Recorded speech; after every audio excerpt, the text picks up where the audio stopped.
कृष्ण राधे राधे। गणेश जी की खीर वाली कहानी। एक बार गणेश जी एक छोटे बालक के रूप में चिमटी में चावल और चमचे में दूध लेकर निकले।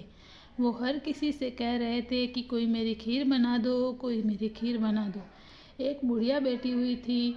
उसने कहा, ला मैं बना देता हूँ। वह छोटा सा बर्तन चढ़ाने लगी तब गणेश जी ने कहा कि दादी माँ, छोटी सी भगोली मत चढ़ाओ, तुम्हारे घर में जो सबसे बड़ा बर्तन हो वहीं चढ़ाओ। बुढ़िया ने वहीं चढ़ा दिया। वह देखती रह गई कि वह थोड़े से चावल उस बड़े बर्तन में डाली, वह पूरा भर गया। गणेश जी ने कहा, दादी माँ, मैं नहा कर आता हूँ। खीर तैयार हो गई तो बुढ़िया के पोते पोती खीर खाने के लिए रोने लगे। बुढ़िया ने कहा, गणेश जी, तेरे भोग लगना कहकर चूल्हे में थोड़ी सी खीर डाली और कटोरी भर कर बच्चों को दे दी।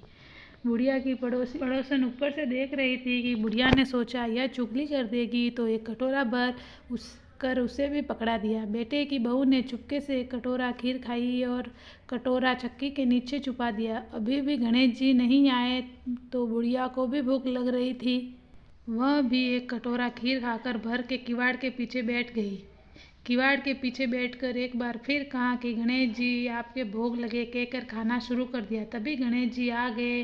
बुढ़िया ने कहा, आजा रे गणेश, या खीर खा ले, मैं तो तेरी ही राह देख रही थी। गणेश जी ने कहा, दादी माँ, मैंने तो खीर पहले ही खा ली। बुढ़िया ने कहा, कब खाई? गणेश जी ने कहा, जब तेरे पोती ने खाई तब, तेरी पड़ोसन ने खाई तब खाई, और जब तेरी बहू ने खाई तब भी खाई, और अब तूने खाई तो मेरा पेट पूरा ही भर गया। बुढ़िया ने कहा, बेटा, और सारी बात तो सच है, पर बहू बेचारी का नाम मत ले, वो तो सुबह से काम में लगी हुई है, उसने फिर कब खाई? गणेश जी ने कहा, चाची के नीचे देख, क्या कटोरा पड़ा है, और तूने तो मेरे भोग तो लगाया है, वह तो जैसे ही खाई। बुढ़िया ने कहा, बेटा, घर की बात है, घर में ही रहने दो। अब बताओ, बची हुई खीर का क्या करो? गणेश जी ने कहा, नगरी जिमा दो।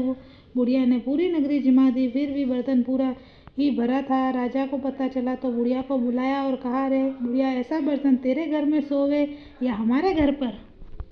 बुढ़िया ने कहा, राजा जी, आप ले लो। राजा जी ने खीर का बर्तन महल में मंगा लिया और लाते ही खीर में कीड़े मकोड़े बिच्छू कचले हो गए और दुर्गंध आने लगी। यह देखकर राजा रानी बुढ़िया से कहा, बुढ़िया, बर्तन वापस ले जाओ, जा, तुझे हमने दिया। बुढ़िया ने कहा, राजा जी, आप देते तो पहले ही कभी दे देते, यह बर्तन तो मुझे मेरे गणेश जी ने दिया। बुढ़िया ने बर्तन वापस लिया, लेते ही सुगंधित हो गया। घर आकर बुढ़िया ने गणेश जी से कहा, बची हुई खीर का क्या करे? गणेश जी ने कहा, झोपड़ी के कोने में गड्ढा खोदकर गाड़ दो, उसी जगह पर सुबह उठकर वापस खोदोगी तो धन के 2 छर्रे मिलेंगे। ऐसा कहकर गणेश जी ने अंतर ध्यान हो गए समय झोपड़ी की लात मारते हुए गए तो झोपड़ी के स्थान पर महल हो गया। सुबह बहू ने फावड़ा लेकर पूरे घर खोद दिया तो कुछ नहीं मिला। बहू ने कहा, सासू जी, थारो गणेश जी तो झूठो है। सास ने कहा, बहू, मारो गणेश झूठो तो नहीं है, ला मैं देखूं। वह सुई लेकर खोजने लगी तो टन टन करते 2 धन के छर्रे निकल आए। बहू ने कहा, सासू जी, गणेश जी तो साचो है। सास ने कहा, गणेश जी तो भावनाओं के भूखा है। यह गणेश जी जैसा आपने बुढ़िया को दिया वैसा सबको देना। विनायक जी, कहानी कथा कहने वाले, उकार भरने वाले और आसपास के सुनने वाले सबको भला देना। जय श्री कृष्ण, राधे राधे। जय श्री कृष्ण, राधे राधे।